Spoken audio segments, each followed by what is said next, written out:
ඉතින් කොහොමද ඔයගොල්ලෝ හැමෝටම මම හිතනවා ඔයගොල්ලෝ හැමෝම හොඳින් ඇති කියලා. ඉතින් සුපුරුදු විදිහට අද බදා දවසක් නිසා මම ඔයගොල්ලොත් එක්ක කතා කරන්න ආවේ ස්ටඩි ටිප් එකක් ගැන.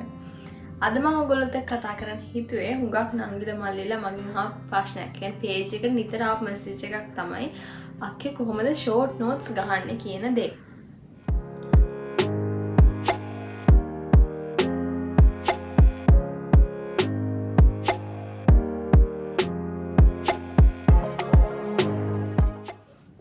මුලින්ම කියන්න ඕනේ ෂෝට් නෝට් කියන්නේ පාඩම් කරන්න හුඟක් ඔයගොල්ලෝ පහසු කරන ක්‍රමයක්. හැබැයි මේක හැමෝටම හරියන ක්‍රමයක්වත් නෙමෙයි. සමහර විට ඔයා ෂෝට් නෝට්ස් වලට කලින් ඉඳලා පුරුදු වුණු කෙනෙක් නම් ඒක ඔයාලට කොයිතරම් පහසුද කියන දේ ඔයා දන්නවා.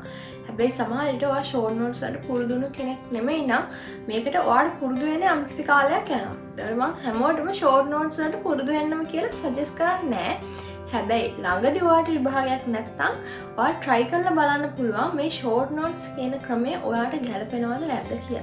ඉතින් අද මූලිකව මම කතා කරන්න හිතුවේ ඔයා short note ගන්න කැමති නංගි කෙනෙක් හරි මල්ලි කෙනෙක් හරි නම් ඔන්න ඔයාට තමයි මේ වීඩියෝ එක කරන්නේ. ඔයා මේ වීඩියෝ එකේදී අපි තුන් විදිහකට කතා කරන්නේ. steps තුනකට කොටස් තුනකට කතා කරන කොහොමද මේ short note එක හරියට හදාගන්නේ කියලා. පළවෙනි කොටසදී මම කතා කරන්නේ ඕගොල්ලන්ට මේ වැඩේට ඕන කරන දේවල් ටික මොනවාද කියලා. දෙවෙනි එකේදී මම කතා කරන්නේ ඕගොල්ලොත් එක්ක කොහොමද ඔයාලා මේකට සූදානම් වෙන්නේ. කොහොමද නැත්නම් අවශ්‍ය වටපිටාව සලසගන්න කියලා. අන්තිමට මම අන්තිම පාර්ට් එකේදී කතා කරනවා කොහොමද ඕගොල්ලෝ ෂෝට් නෝට් ගහන්නේ කියන දේ. ඉතින් ඔන්න අපි යම් පළවෙනි පාර්ට් එකට ඕගොල්ලන්ට මේ වැඩේට මොනවාද අවශ්‍ය කියලා.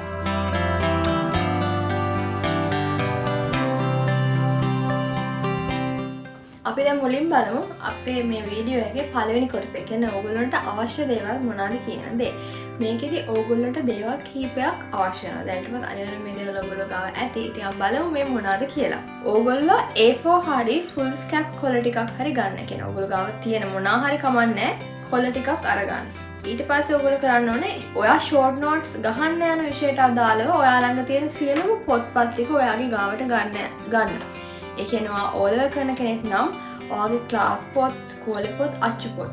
ඔයා A level කරන කෙනෙක් නම් ක්ලාස් පොත්, ස්කෝලේ පොත්, ඔයාගේ අමතර කියවීම් වලට තියෙන පොත් මොනවා හරි. ඒ කියන්නේ ඉකොනල් නම් ඩැනී සර්ගේ එතකොට තව මොනවා හරි ඔයගොල්ලන්ට කියවන්න කියලා ඉස්කෝලෙන් ඔයගොල්ලන්ට දීලා තියෙන පොත්. ඊළඟට ඔයා කැම්පස් යන කෙනෙක් නම් ඔයාගේ කැම්පස් එකේ ඒ ලෙක්චරර් දීපු ප්‍රසන්ටේෂන් ස්ලයිඩ්ස් ඔයා හදාගත්ත මොනවා හරි නෝට්ස් තියෙනවනේ ඒවා. ඉතින් දැන් ඔයගොල්ලෝ බලයි මොකටද ඔයගොල්ලන්ට මේ ඔක්කොම පොත්පත් ටික ළඟට ගන්න කිව්වේ කියලා. මොකද ඕගොල්ලන්ට එක එක කියන්නේ ක්ලාස් පොතට, ස්කෝලේ ආච්චු පොතට, ඊට වෙනම මතර කියවීම් පොතට වෙන වෙනම ෂෝට් නෝට්ස් හදන්න බෑ. ෂෝට් නෝට් ටිකක් කියන්නේ මේ ඔක්කොගෙම එකතුවක්. අන්න ඒ නිසා තමයි ඕගොල්ලන්ට තියෙන ඔක්කොම පොත්පත් ළඟට ගන්න කිව්වේ. එතකොට අච්චු පොතේ තියෙන සමහර කරුණු ඔයාගේ නෝට්බුක් එකේ නැති වෙන්න පුළුවන්. අච්චු පොතේ නැති සමහර කරුණු ඕගොල්ලෝගේ නෝට්බුක් එකේ තියෙන්න පුළුවන්. එතකොට ඔයා ෂෝට් නෝට් එකක් හදද්දී මෙන්න මේ ඔක්කොම දේවල් ටික කියවලා ඔය ඔක්කොගේම සමානිත විදිහට තමයි ෂෝට් නෝට් එක හදාගන්න ඕනේ. අන්න ඒ නිසා මම කිව්වේ ෂෝට් නෝට් එකක් කියන එක කොයිතරම් වැදගත්ද කියලා. ඊළඟට බලමු ආයි වලට තව මොනවද අවශ්‍ය වෙන්නේ කියලා. පාට කීපයක පෑන්, ඔයාගේ කැමැත්තට අනුව highlighters ටිකක්, sticky notes, ලස්සන stickers මොනවා හරි. දැන් ඉතින් ඔයා බලයි ඇයි මේ පාට පෑන්, highlighters, stickers ඕන වෙන්නේ කියලා. මොකද ඕගොල්ලන්ගේ ෂෝට් නෝට් එක ඔයගොල්ලෝ ආයෙ දවසක බලද්දි ඔයාලට බෝරින් නොවෙන්න නම් ඒක හරියම ලස්සනට තියෙන්න ඕනේ. ඉතින් හුඟක් වෙලාවට ගෑල් ළමයි නම් මෙන්න මේ ටිප් එක පාවිච්චි කරනවා. පිරි ළමයිටත් ඒක පාවිච්චි කරන්න පුළුවන්. ඉතින් අපි ඊළඟට බලමු කොහොමද ඕගොල්ලෝ මේව පාවිච්චි කරලා ෂෝට් නෝට් එක හදාගන්න වටපිටාව හදාගන්න කියලා.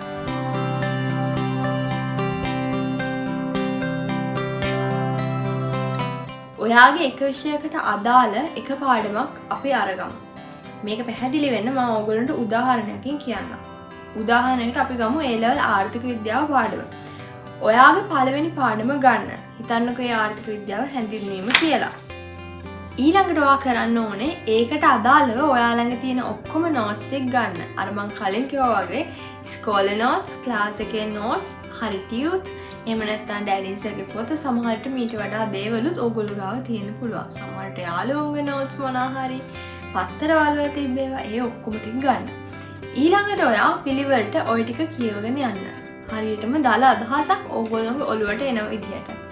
ඊළඟට ඔයා කරන්න ඕනේ ආයිමත් පාරක් ඕක කියවන ගමන් ඔයාට වැදගත් කියලා හිතෙන ඒවා යටින් ඉරක් ඇඳගන්න. එහෙම නැත්නම් කටුකොලයක ඒවා ලියා ගන්න. ඊළඟට අන්තිමටම ඔයා කරන්න ඕනේ ඒ වෙනකොට ඔයා ගාව තියෙන නෝට්ස් ගැන හොඳ අවබෝධයක් ඔයාට ලැබිලා තියෙනවා. ඒ කියන්නේ ඒ වගේ තියෙන්නේ මොනවාද? මොන ඒවද ඔයාට නෝට්ස් වල පොදුවේ තියෙන්නේ? අලුත් කරුණු මොනවාද? ඒ එක ඒ වගේ විතරක් තියෙන කරුණු මොනවාද කියලා ඔයාට සම්පූර්ණ අවබෝධයක් ඔයාගේ නෝට් සෙට් එක ගැන ලැබිලා තියෙනවා. ඊළඟට අපි බලමු ඔයා ෂෝට් නෝට් එක හදාගන්නේ කොහොමද කියලා.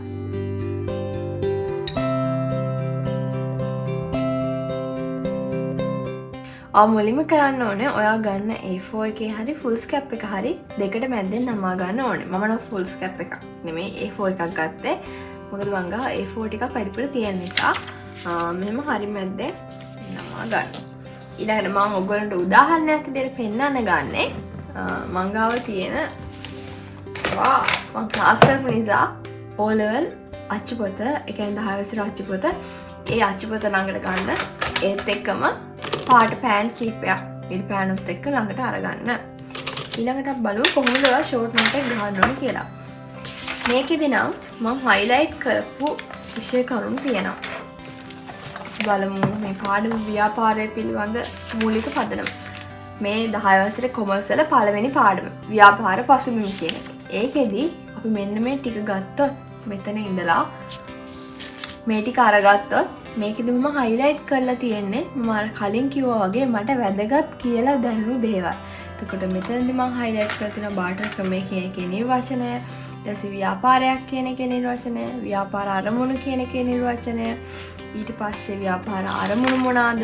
ඔන්න ඔය කරුණු ටික මම හයිලයිට් කරලා තියෙනවා. එතකොට මම කරන්නේ මුලින්ම ඔයාලා කරන්න ඕනේ ඇත්තටම මේ පාඩමේ නම දාගන්න. ඒකට ඔයගොල්ලෝ කැමති ලස්සන පාටක් පාවිච්චි කරන්න පුළුවන්.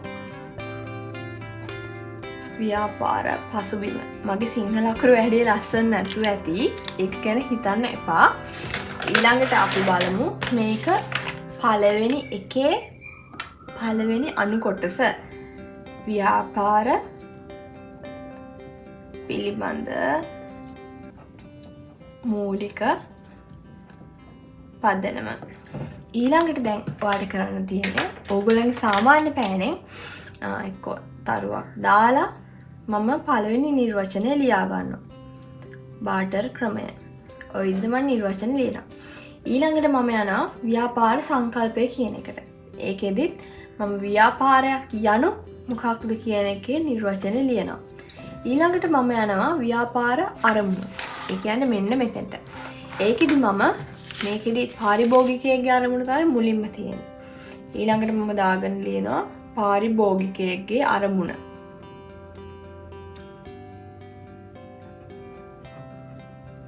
මොකක්ද කියලා ලියාගෙන ඊළඟට මම යනවා ලාභ අරමුණු කරගත් ව්‍යාපාරවල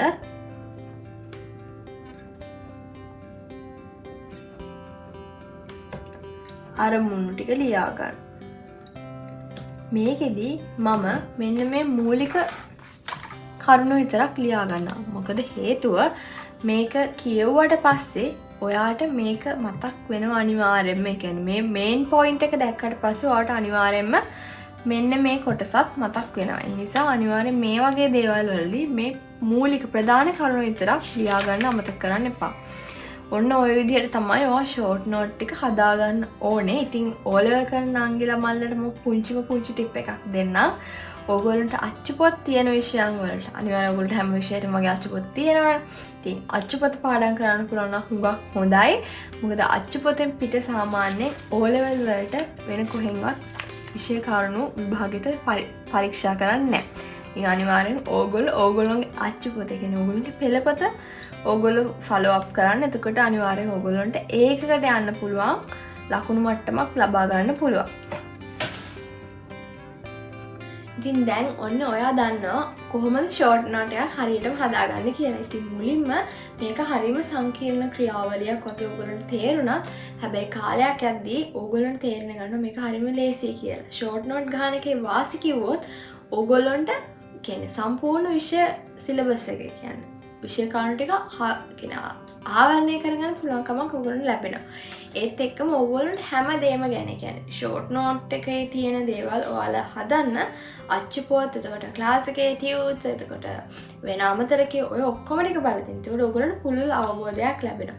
ඒත් එක්කම විභාගේ ලඟ වෙද්දී ඔයාලට ආයාසයක් දරන්න ඕනේ නැහැ.